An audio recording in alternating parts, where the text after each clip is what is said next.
Bonjour à tous et très heureux de vous retrouver pour votre journal du week-end. Sans transition, voici les titres de l'actualité.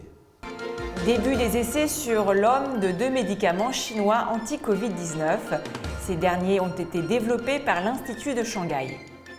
La Chine va faire don à la Malaisie d'1 million de vaccins de Sinovac, une aide précieuse pour le pays qui s'apprête à accueillir à nouveau les touristes étrangers.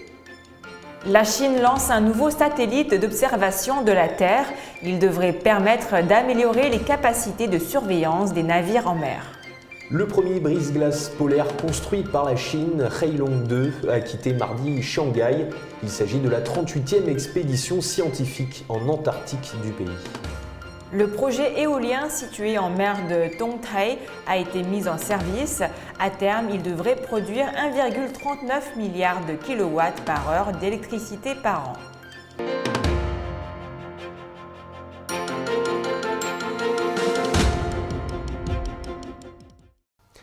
Et on commence ce journal avec une bonne nouvelle pour la lutte contre la crise sanitaire.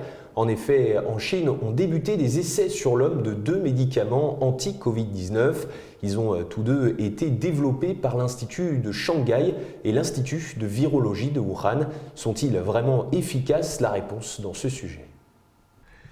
Les essais sur l'homme de 2 médicaments antiviraux chinois contre la Covid-19, développés principalement par l'Institut de Shanghai et l'Académie des sciences de Chine, ont été lancés à l'étranger.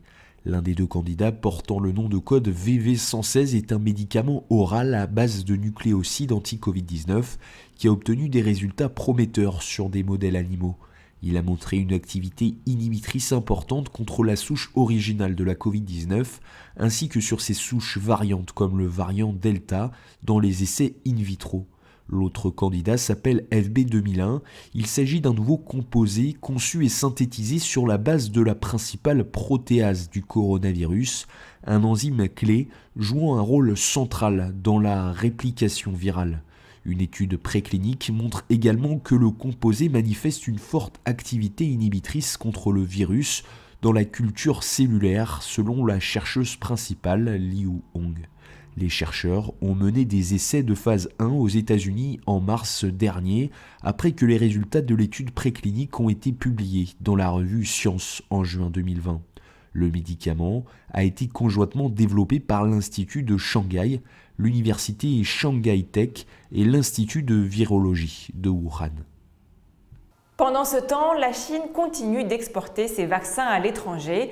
Selon The Malaysia Reserve, la Chine va faire un nouveau don d'1 million de doses de vaccins Sinovac à la Malaisie. Une aubaine pour le pays qui s'apprête à accueillir dans les prochains jours de nombreux touristes. Selon The Malaysian Reserve, la Chine fera don d'1 million de doses supplémentaires du vaccin de Sinovac à la Malaisie. Le ministre malaisien des Affaires étrangères, Saifuddin Abdullah, a déclaré que la Chine a jusqu'à présent fait don de 28 millions de doses du vaccin de Sinovac aux pays de l'ASEAN, dont 500 000 à la Malaisie. En plus des vaccins supplémentaires, la Chine aidera également l'ASEAN à renforcer ses capacités en matière de santé publique et de produits pharmaceutiques grâce au partage de technologies, d'expertise et de propriété intellectuelle. Cela devrait aider l'ASEAN à renforcer son système de santé publique et à mieux se préparer à affronter de futures urgences sanitaires. C'est ce qu'a indiqué lundi Saifuddin Abdullah lors d'une conférence de presse organisée à l'issue d'un sommet spécial virtuel ASEAN-Chine. Selon le quotidien britannique The Times, la Chine serait à la pointe de la technologie en matière de capture du carbone. L'an dernier, la Chine a généré 81% de l'ensemble des nouveaux brevets déposés en matière de capture du carbone, ce qui en fait de loin le plus grand producteur mondial de nouvelles technologies en la matière. Dans la course au développement de nouvelles technologies de capture du carbone, la Chine devance ses rivaux, selon le quotidien britannique The Times. Au cours du dernier exercice financier, la Chine a généré 81% de l'ensemble des nouveaux brevets déposés en matière de capture du carbone, ce qui en fait de loin le plus grand producteur mondial de nouvelles technologies en la matière, d'après le journal londonien, qui cite une analyse de BDO, l'un des plus grands réseaux mondiaux de comptabilité et de conseil. En deuxième position, les États-Unis ont produit 9% de tous les nouveaux brevets de capture du carbone, tandis que le Royaume-Uni est à la traîne des autres nations industrialisées en ayant généré seulement 1%. Sur les 203 brevets relatifs à la capture du carbone enregistrés l'année dernière, la Chine en a produit 164, les États-Unis 18 et le Royaume-Uni seulement 2. La Chine a lancé mardi un nouveau satellite d'observation de la Terre. Il a décollé du centre de lancement de satellites de Jiuquan, dans le nord-ouest du pays. Ce lancement marque la 398e mission des fusées porteuses de la série Longue Marche, comme nous vous l'expliquons dans ce sujet. Mardi, la Chine a lancé un nouveau satellite d'observation de la Terre depuis le centre de lancement de satellites de Jiuquan, dans le nord-ouest du pays. Le satellite Gaofen 302 a été lancé à bord d'une fusée porteuse Longue Marche 4C à 7h45 heure de Pékin et est entré avec succès en orbite prévue.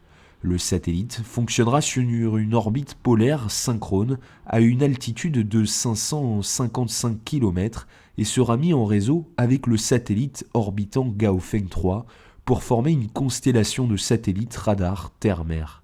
Il y améliorera les capacités de surveillance des observations des navires en mer, ainsi que la surveillance des urgences en mer et dans l'environnement naturel terre-mer.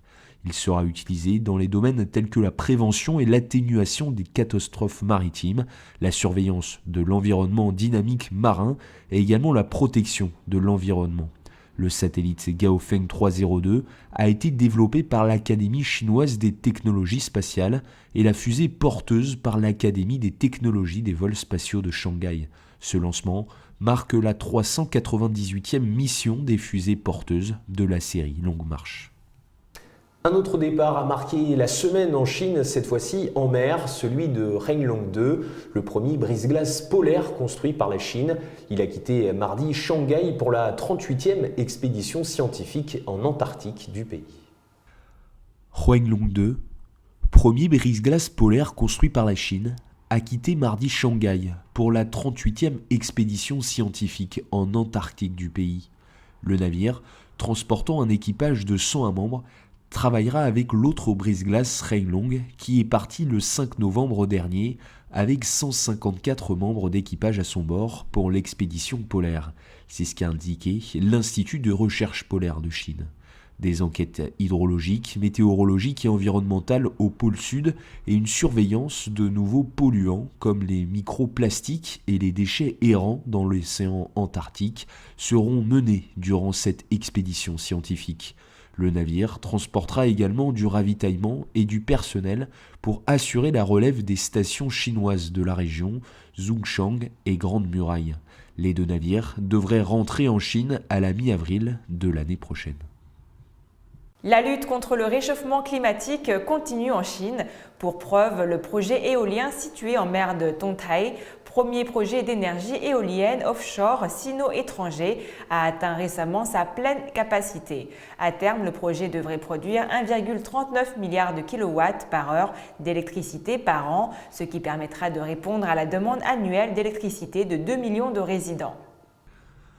Le projet éolien, situé en mer de Dongrai, dans la province orientale du Jiangsu, a atteint récemment sa pleine capacité et la production d'électricité sur le réseau. D'un investissement total d'environ 8 milliards de yuan, le projet éolien a été construit et exploité conjointement par China Energy Investment Corporation et EDF. Il s'agit du plus gros investissement du groupe EDF sur le marché chinois de l'énergie non nucléaire, avec un investissement direct étranger de plus de 160 millions de dollars. Le projet utilise une fondation Monopieux pour l'installation globale des éoliennes qui a accumulé de l'expérience en matière de réduction des coûts et d'amélioration de l'efficacité dans la construction de projets éoliens en eau profonde. Lorsqu'il sera pleinement opérationnel, le projet devrait produire 1,39 milliard de kilowatts par heure d'électricité par an, ce qui permettra de répondre à la demande annuelle d'électricité de 2 millions de personnes. C'est la fin de votre journal du week-end. Merci à tous de nous avoir suivis. Et n'oubliez pas de vous abonner à notre chaîne YouTube et de cliquer sur la petite clochette en bas à droite de notre vidéo pour ne rien rater des dernières nouveautés de Mandarin TV.